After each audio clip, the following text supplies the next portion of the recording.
सम्मान्य भाइयों एवं बहनों, सर्वप्रथम आज के दिन श्री कृष्ण जन्माष्टमी पर्व की आप सभी को बहुत बहुत बधाई। आज श्री कृष्ण जी महाराज जो कि आर्यावर्त आर्य राष्ट्र के गौरव थे और द्वापर युग के वे महानायक थे, उनका आज जन्मोत्सव है। भाद्रपद मास के कृष्ण पक्ष की अष्टमी तिथि को इस धराधाम पर उनका अवतरण हुआ। उनके जीवन का उद्देश्य धर्म की स्थापना करना और अधर्म का नाश करना। अपने बचपन से ही उन्होंने इस उद्देश्य की पूर्ति के लिए अनेक कंस, शिशुपाल जैसे आतताइयों की पहचान की और उनके वध के लिए, उनके संहार के लिए, अत्याचार को रोककर प्रजाओं के तृप्त करने के लिए, प्रजाओं को संतुष्ट प्रसन्न करने के लिए और आर्य धर्म की स्थापना के लिए उन्होंने अपने संपूर्ण जीवन को लगा दिया। उन्होंने गीता में स्वयं अपने मुख से अपने जीवन का उद्देश्य लिखा है, परित्राणाय साधूनां विनाशाय च दुष्कृतां धर्म संस्थापनार्थाय संभवामि युगे युगे। अर्थात दुष्टों से इस राष्ट्र को बचाने के लिए, साधुओं की रक्षा के लिए, धर्म की स्थापना के लिए, धर्म की, आर्य धर्म की, वैदिक धर्म की प्रतिष्ठा के लिए मैंने इस धरती पर जन्म लिया है। और उन्होंने उनके बारे में इस वैदिक जो धर्माचरण था और अन्याय के विरुद्ध जो उनके अनेक कार्य थे, उसके कारण से संसार में ये प्रसिद्ध हो गया था कि यतः कृष्णस् ततो जयः, यतो धर्मस् ततो जयः। अर्थात जहाँ कृष्ण है वहीं धर्म है और जहाँ धर्म है वहीं पर कृष्ण है और कृष्ण की उपस्थिति वहीं पर होगी जहाँ पर धर्म होगा और जहाँ वे होंगे वहाँ विजय सुनिश्चित है। महाभारत काल में जो बहुत बड़ा कौरवों और पांडवों का युद्ध हुआ, उसमें पांडवों ने उनको अपने पक्ष के लिए इसीलिए स्वीकार किया और इसी के लिए पांडवों की विजय हुई और आर्य धर्म की प्रतिष्ठा हुई। हम सभी उस महानायक के, उस महान उदात्त चरित्र को आज स्मरण करते हैं और अपने जीवन में उनके विरुद्ध जिस प्रकार उनका जीवन था, अत्याचार अधर्म के विरुद्ध संघर्ष करना और धर्म की प्रतिष्ठा करना, हम सभी अपने जीवन में उस प्रकार के जो समाज में अत्याचार है, ढोंग है, पाखंड है, उसके विरुद्ध हम खड़े होंगे। यह हमें संकल्प लेना चाहिए। उन्होंने गीता के माध्यम से अर्जुन को उपदेश देते हुए आत्मा को अजर और अमर स्थापित किया कि आत्मा अजर है, अमर है। इसलिए हम अपनी आत्मरक्षा के लिए, अपने सगे संबंधियों की रक्षा के लिए हम अधर्म में प्रवृत्त न हों। जो अपने जीवन में धर्म कर्म करते हैं वही निःश्रेयस को प्राप्त करते हैं, वही अभ्युदय को प्राप्त करते हैं। धर्म का लक्षण ही अभ्युदय निःश्रेयस सिद्धि ही सर्वधर्मः, जिससे अभ्युदय और निःश्रेयस की सिद्धि हो वही धर्म होता है। उन्होंने आगे वैदिक कर्म की चर्चा करते हुए बताया कि संसार का सर्वश्रेष्ठ आचरणीय कर्म यज्ञ है। परंपरा से उन्होंने बताया कि यज्ञ नहीं होगा तो वृष्टि नहीं होगी, वृष्टि नहीं होगी तो धन धान्य समृद्धि नहीं होगी। और उस यज्ञ का हमें बोध कहाँ से होता है? तो वैदिक कर्मों से होता है। और उन वैदिक कर्मों का बोध कराने वाला कौन है? तो वो वेद है। और उस वेद का संसार में प्रकाश करने वाला कौन है? प्रेरक है, वो परमेश्वर है। उस परम प्रभु ने ही हमें वेद के माध्यम से संपूर्ण ज्ञान विज्ञान आचार विचार की शिक्षा दी है। इसलिए कहा वहाँ पर कि कर्म ब्रह्मोद्भवम विद्धि ब्रह्म अक्षर समुद्भवम तस्मात् सर्वगतम ब्रह्म नित्यम यज्ञ प्रतिष्ठितम, कि वो परमेश्वर जो कि सर्वव्यापक है वो नित्य ही यज्ञ में प्रतिष्ठित है। अपने जीवन को यज्ञमय बनाओ, वैदिक आचार विचार से युक्त बनाओ। यदि उस परमेश्वर को और उस धर्म के जो उसने प्रकाश किया है, यदि तुम अपने जीवन में और संसार में उस धर्म की प्रतिष्ठा करना चाहते हो तो उस परमेश्वर की कृपा को प्राप्त करने के लिए यज्ञीय जीवन यज्ञीय आचरण करो। उन्होंने स्पष्ट शब्दों में कहा कि इस ब्रह्म यज्ञ देव यज्ञ के द्वारा हम देवताओं को तृप्त करते हैं। कौन से देव? तो अग्नि, वायु, सूर्य, चंद्र, जल, वायु, अन्न, औषधि इत्यादि ये देव तृप्त होते हैं। ये धरती तृप्त होती है सूर्य की किरणों से, वायु से, और जब ये तृप्त होते हैं तब हम सबको शुद्ध पर्यावरण देते हैं। देवान भावयतानेन ते देवा भावयन्तु वः परस्परम भावयन्तः श्रेयः परम आप्स्यथ। यदि तुम अपने जीवन में परम श्रेय को प्राप्त करना चाहते हो तो देव यज्ञ करो। देव यज्ञ करते हैं तो हम उनको तृप्त करते हैं, वो हमें तृप्त करते हैं। इस प्रकार परस्पर आदान प्रदान जहाँ भी होगा वो दैवीय संस्कृति है, वो देवत्व की भावना से युक्त होना है। वहाँ पर बड़े स्पष्ट शब्दों में कहा कि जो यज्ञ नहीं करता है वो उसका जीवन व्यर्थ होता है। मोघम पार्थ सजीवति, वो व्यर्थ ही जीवन जीता है। जो अपने लिए पकाता खाता है, पचंती आत्म कारणा कहते हैं, वो पाप का अन्न खाता है। ऐसा व्यक्ति अघायु कहलाता है।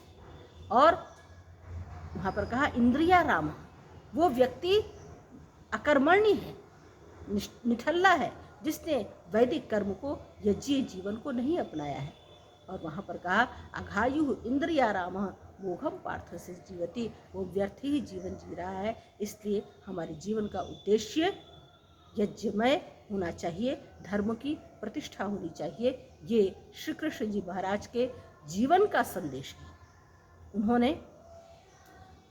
स्वयं गीता में ही कहा कि वो ईश्वर हम सबके हृदयों में स्थित है। ईश्वरः सर्वभूतानां हृदयेषु तिष्ठति, वो सबके हमारे हृदयों में अंतर्यामी है, इसलिए हमारे हृदयों में स्थित है। यदि उसकी उपासना करनी है, उसकी आराधना करनी है तो अपने हृदय में करो, कहीं बाहर इधर उधर उसके लिए भटकने की आवश्यकता नहीं है।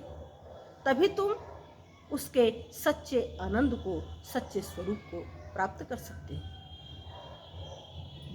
एक अवतार का युग आया, उस समय श्री कृष्ण जी महाराज को विष्णु का अवतार माना गया। एक संस्कृत में एक पुस्तक है विष्णु सहस्त्रनाम स्तोत्र। उस विष्णु सहस्त्रनाम में विष्णु के 1000 नाम वहाँ पर लिखे गए हैं। उन 1000 नामों में एक विष्णु का चोर जार शिखामणि नाम आता है। विष्णु का अर्थ है वो सर्वव्यापक परमेश्वर, और इसी प्रकार विष्णु का अर्थ आधिदैविक पक्ष में विष्णु का अर्थ सूर्य भी होता है, क्योंकि वो अपनी किरणों के द्वारा तीनों लोकों में सर्वत्र व्याप्त हो रहा है। तो यहाँ पर उस सूर्य के लिए कहा गया है, परमेश्वर के लिए कहा गया है कि वो चोर जार शिखामणि, यानी वो संसार के सूर्य की किरणें धरती पर आती हैं तो यहाँ की आर्द्रता को वो उसका हरण करता है, जलीय तत्व का हरण करके वो रस को ऊपर लेकर के जाता है। इसलिए वो क्या है? चोर है। और इसी प्रकार वो अंधकार को दूर करता है, अंधकार को छिन्न भिन्न कर देता है, रात्रि को छिन्न भिन्न कर देता है, रात्रि का जरईता है। इसलिए वो जार शब्द से भी वहाँ पर कहा गया। परमेश्वर भी हमारे अविद्यांधकार को दूर करता है, छिन्न भिन्न करता है, और हमारी अज्ञानता को, हमारी दुर्बुद्धि को हरता है। इसलिए वो चोर जार शिखामणि, उनका सिर मौर है, क्योंकि सूर्य हम सबके देखते देखते हमारे सामने उसका हरण करता है, इसलिए वो शिखामणि है। तो लेकिन जब लोगों ने उसको विष्णु का अवतार घोषित किया तो वो जो विष्णु के सहस्त्र नाम थे उसको श्री कृष्ण जी में घटाना शुरू कर दिया और उनको चोर जार शिखामणि सिद्ध करने के लिए माखन चुराते थे। वो गोपियों के साथ रासलीला रचाते थे। 16,000 रानियां थीं, उनके साथ क्रीड़ा करते थे। ऐसी ऐसी अनर्गल बातें उन्होंने लोगों ने प्रचारित प्रसारित की जो कि अत्यंत निंदनीय है और जिसने हमारे इस हिंदू धर्म को लोगों की दृष्टि में अत्यंत पतित और अपमानित सिद्ध कर दिया कि जिनके महापुरुष ऐसे हैं उनका उस धर्म का क्या चरित्र है, उस धर्म की क्या विशेषता है। इसके विरुद्ध महर्षि देवदयानंद ने सत्यार्थ प्रकाश में आवाज उठाई और उन्होंने अपनी लेखनी से लिखा क्या कि देखो श्री कृष्ण जी का इतिहास महाभारत में अत्युत्तम है। उनका गुण कर्म स्वभाव और चरित्र आप्त पुरुषों के सदृश है, जिसमें कोई अधर्म का आचरण श्री कृष्ण जी ने जन्म से लेकर मरण पर्यंत बुरा काम कुछ भी किया हो ऐसा नहीं लिखा है। यह इसका प्रचार प्रसार तो इसका आरंभ भागवत पुराण से, श्रीमद् भागवत पुराण से हुआ, जिसकी आज भी भागवत की कथाएं बहुतायत रूप में जन जन में प्रचारित प्रसारित होती हैं और उसके बाद क्या क्या लीलाएं चलती हैं, गोप गोपिकाएं बन करके उनकी हम लीलाएं रचते हैं। तो इससे समाज में क्या हुआ, लोगों के चरित्र का हनन हुआ, लोग पथ भ्रष्ट हुए और आज इस बात को अधिक से अधिक प्रचारित प्रसारित करने की आवश्यकता है कि वस्तुतः श्री कृष्ण का उदात्त चरित्र था। वे एक पत्नी व्रत थे, उनकी एकमात्र पत्नी थी रुक्मिणी और उन्होंने गुरुकुलीय जीवन, गुरुकुल में उन्होंने अध्ययन किया। गुरुकुलीय ब्रह्मचर्य जीवन को उन्होंने 12 वर्ष तक उसका पालन किया और उसके बाद आकर के गृहस्थ धर्म में गए और गृहस्थ आश्रम में जाने के बाद 12 वर्ष उन्होंने ब्रह्मचर्य का पालन करते हुए पालन किया और उनका साथ उनकी पत्नी ने दिया, इसलिए उनकी धर्मपत्नी भी योगिनी थी। और तब उन्होंने एक पुत्र को जन्म दिया जिसका नाम प्रद्युम्न था, जो कि साक्षात उनका प्रतिरूप था। तो जिसका चरित्र इतना उदात्त हो, जिसके लिए महर्षि देवदयानंद ने आप्त पुरुषों के सदृश उनका चरित्र लिखा हो और महाभारत में जहाँ पर कहीं इस तरह की चर्चा ना हो, तो ये सारी हमारी जो अपने खेल खेलने की, अपने लीला खेलने की हमने जो एक उसको अपने महापुरुष को ही ऐसा सिद्ध करके बना लिया, इससे देश का, राष्ट्र का बहुत पतन हुआ। और उन्होंने अपने जीवन में गायों की रक्षा के लिए वे गोपाल कहलाए, गोविंद कहलाए। उन्होंने व्रज की रक्षा के लिए अपने जीवन को समर्पित किया और व्रज कहते हैं जहाँ पर गायें चरती हैं।